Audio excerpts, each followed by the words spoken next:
చూడు, ఎన్ని రోజులని బాధపడతావు? కడుపులో బిడ్డను మోస్తున్నప్పుడు ఇలా దిగులు పడకూడదు. ఇది కూడా వర్షం లాంటిదే. అవును, ఈరోజు చెకప్కి వెళ్ళాలన్నావు కదా? అవును, అమ్మ వస్తానని చెప్పింది. అమ్మ వద్దు, నేను వస్తాను. వద్దు, మీరు రెస్ట్ తీసుకోండి. డాక్టర్ గారు స్కాన్ తీస్తారు, బిడ్డను చూపిస్తారుగా. బిడ్డను చూడగానే నొప్పేటో పోతుంది. ఎరా రేయ్, మీరందరూ ఉండి కూడా వాడు తన్నులు తిన్నాడా? డ్యూటీలో ఉన్నాం కాబట్టి తిరిగి కొట్టలేదు. వాళ్ళందరూ ఎముకలు విరగొట్టి రాకుండా డ్యూటీలో ఉన్నానని చెప్తున్నావా? సిగ్గులేని అదవాని. నన్ను ఆశీర్వదించు. వీడొకడు ఎప్పుడు చూసినా కాలమే పడుతున్నాడు. పారా పా. ఏరా, బండిలో పెట్రోల్ ఉందా? ఉందన్నా. నా చేత మాత్రం నెట్టించుకో. ముందు ఇంటి వెనక గోడ తీసే, అప్పుడే చేతిలో 4 డబ్బులు కనబడతాయి. పడగొట్టడానికి మంచి రోజులు కూడా చూడాలి కదా. చూస్తూనే ఉండు.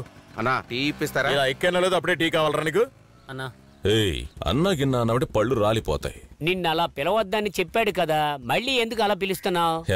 నువ్వు ఉండు సింగం. ఇలా చూడండి, పోలీసులైనా సైలెంట్ గా ఉంటారేమో, కానీ ఆ మంత్రి నారాయణ ఏదో ఒకటి చేస్తాడని బయట అంటున్నారు. భయపడుతున్నావరా? జాగ్రత్తగా ఉందామని చెప్తున్నాను. మంచి వాళ్ళ నిర్లక్ష్యం చెడ్డ వాళ్ళకి, నీచమైన వాళ్ళకి వెళ్లి పదవులన్నీ అలంకరిస్తూ ఉన్నాయి. మనం కొన్ని రోజులు ఎక్కడికైనా ఊరు వదిలి వెళ్ళిపోదామంటావా? సింగం వాడు గాడిదలా అంటాడు. ముందుకెళ్తే అరుస్తాడు, వెనక్కెళ్తే తంతాడు. నిజం అనేది ఒకటి ఉంటుంది సింగం, అది మనల్ని కాపాడుతుంది. అత్తయ్య, నేను తీసుకెళ్తాను, మీరు ఇంటికి వెళ్ళండి. అలాగే అల్లుడు గారు, వెళ్ళండి. రా, ఎక్కు. ఏం చెప్పినా వినట్లేదేంటి? సిస్టర్, కొంచెం తాగడానికి వాటర్ ఇవ్వండి. ఇంకోసారి సిస్టర్ అని పిలిచావంటే నేనేం చేస్తానో నాకే తెలీదు. ముఖం చూడు ఎలా ఉందో.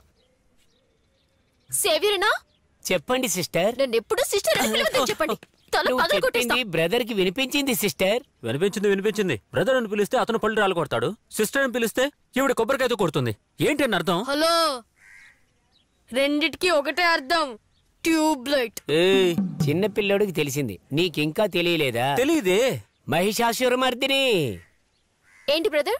తనకి అర్థం కాలేదంట, కొంచెం అర్థమయ్యేటట్టు చెప్పమ్మా. అరే, మీరు రమ్మంటే రావాలి, పొమ్మంటే పోవాలి. నీ కంటికి నేను ఎలా కనబడుతున్నాను? దద్దములా కనబడుతున్నానా? ఒక అమ్మాయిని ఒక అబ్బాయి ఇష్టపడుతున్నాడంటే నడక, నిద్ర, తిండి, ప్రవర్తన అన్నీ మార్చుకుంటాడు ఆమె కోసం మాత్రమే. తను ఎప్పుడు నిద్రపోతుంది, ఎప్పుడు లేస్తుంది, ఎప్పుడు బయటకు వస్తుంది, ఎవరితో బయటకు వస్తుంది, ఏ దారిలో వస్తుంది, ఏ టైమింగ్ లో తిరిగి చూస్తుంది, తనకేం నచ్చుతుంది, ఏం నచ్చదు అన్నీ స్టడీ చేస్తాడు. నేను స్టడీ చేశాను. వీడేంటి ఇష్టం వచ్చినట్టుగా ఏదేదో వాగేస్తున్నాడు? తను ఇష్టపడిన అమ్మాయిని ఎవడైనా డిస్టర్బ్ చేశాడే అనుకో, తన ఫ్రెండ్స్ అందరినీ తీసుకెళ్లి పెద్ద యుద్ధమే చేసి తన లవ్ నిజమని ప్రూవ్ చేస్తాడు. కానీ మీరేంట్రా అంటే దేనికి రియాక్ట్ అవ్వకుండా అమ్మకుటిలాగా ఇలా ఉంటారు. వాడు ఉంటే ఏంటి, లేకపోతే మీకేంటి? మేము చేతులు కళ్ళు విరగొట్టించుకొని తిరగాలి, అంతే కదా? ఎక్కడి నుంచి వచ్చింది సడన్ గా ఇంత ప్రేమ?